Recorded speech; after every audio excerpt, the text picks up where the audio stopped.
Bonjour à tout le monde. Comme promis, je vais vous raconter la première histoire de Rosette, la poule rose. Il était une fois. C'est toujours comme ça qu'on commence les histoires. Rosette avait 5 frères et sœurs et ses parents.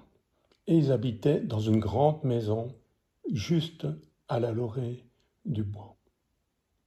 Un jour, Rosette, qui est assez triste parce que finalement elle n'a pas d'amis. Et Rosette est rose, mais aussi la particularité, c'est qu'elle ne sait pas nager. Et le problème se situe surtout au niveau des week-ends. Le samedi et le dimanche, toute la famille part à travers le bois et puis prend une rivière pour aller voir une tante. Elle s'appelle Rosa, et c'est bizarre, elle est aussi rose. Ça, c'est comique. Ben bon, revenons à notre histoire. Ce matin, un samedi matin, naturellement, il y a toute la famille qui part et qui traverse le bois pour arriver à la rivière.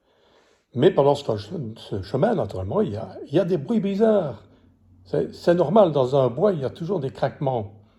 Rosette n'est pas trop sûre non plus, mais bon, c'est pas grave, elle suit les autres. Et au moment d'arriver à la rivière, il y a la maman qui lui dit, on a tout prévu pour toi, hein. Il n'y a pas de problème, il y a assez dans le frigo et tu sais cuisiner, nous reviendrons le soir. Et les voilà partis. Et Rosette va se mettre le long de l'eau, sur le bord, exactement. Et à un moment donné, elle commence à pleurer, hein, d'abord, oui. Elle est en train de pleurer. Je vais être encore toute seule. Et à ce moment-là, elle entend un craquement derrière elle. Elle se retourne, et qu'est-ce qu'elle voit? Un renard. Le renard lui dit non, non, non, non, non, non, non, Rosette. Oh, tu connais mon prénom, toi? Ben oui, je te suis, hein. Tu ne sais pas ça, mais bon. Et il faut pas avoir peur de moi. Moi, je ne mange pas l'épaule. Surtout, toi. Rosette semble être un peu apaisée. Et Rosette continue à pleurer. Ben oui, mais bon, je ne parviens pas, je ne sais pas aller. Ben oui, attends. Ne continue pas, je sais. Je sais ton souci, c'est que tu ne sais pas nager.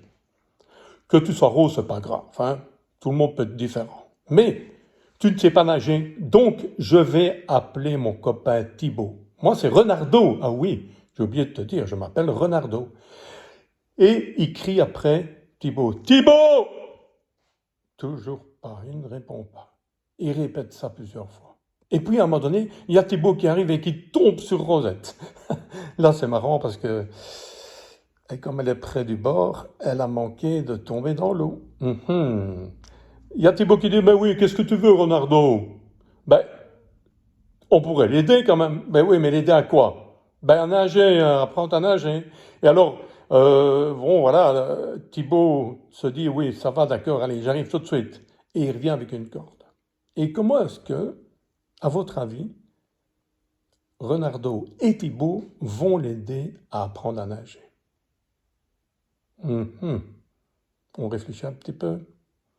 Allez, je vais donner la solution, hein, parce qu'on peut rester encore longtemps là-dessus, hein. En fait, la corde, c'est Thibaut qui va la tenir et Renardo va la mettre autour de Rosette. Ils font l'essai des tas de fois. Chaque fois, soit la corde tombe, soit Rosette semble enfin nager, donc il laisse un peu de laisse, c'est-à-dire il laisse un peu la ficelle tomber. Mais malheureusement, elle boit tout le temps la tasse. Pas génial. Et Renardo remet tout le temps le couvert. Il dit non, il faut y arriver. Parce que quand on a un échec comme ça, il faut recommencer l'opération pour ne plus avoir peur et y arriver. Et de fait, après, on va dire, une bonne heure, Rosette parvient à nager. Mon histoire, elle va un peu plus vite, hein. Normalement, elle est un peu plus longue, mais bon, je ne vais pas vous embêter trop avec cette histoire. Quoique, on pourra en parler pendant des heures. Donc, résultat des courses, maintenant, Rosette sait nager. Le lendemain matin, quand les parents et elle repartent, au moment d'arriver à la rivière, ils se retournent tous et ils se disent « Rosette, où es-tu » Et ils entendent Rosette qui dit « Mais je suis devant vous, je sais nager maintenant !» Et alors ils démarrent, et voilà. L'histoire est un peu sur le fait que quelqu'un qui est seul, en se faisant aider, peut arriver à dépasser ses limites. Thibaut et Renardo, ici, ont vraiment fait attention.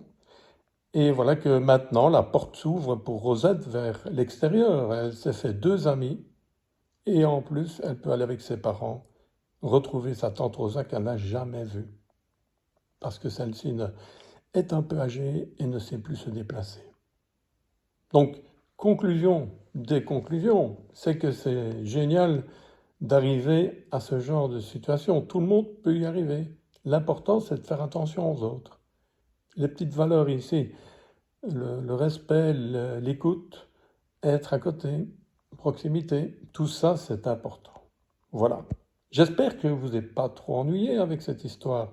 Et je vous propose, si ça vous intéresse, car la première fois, j'ai vu qu'il y avait beaucoup de lectures. S'il y en a encore autant, peut-être un peu plus, pour m'encourager, je veux bien vous en raconter une la semaine prochaine.